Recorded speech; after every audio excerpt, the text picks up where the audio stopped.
Good morning everyone. Welcome to my live.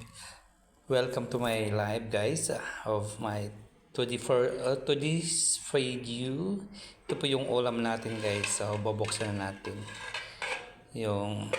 Mainit-init pa.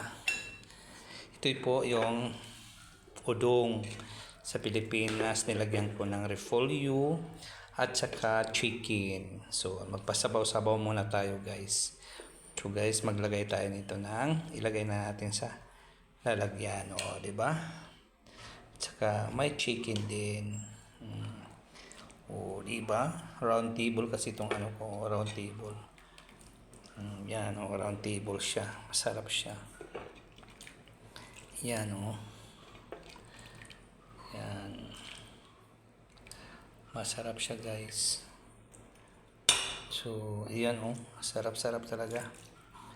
Talaga siya guys. Maraming salamat. God bless to all. Bye bye. Yan ang ulam ko today. For today's video, ito po yung ulam ko. Masarap siya guys. Yung udong with repolyo. Yan. Basta pag matikman nyo guys, makalimutan yung pangalan nyo.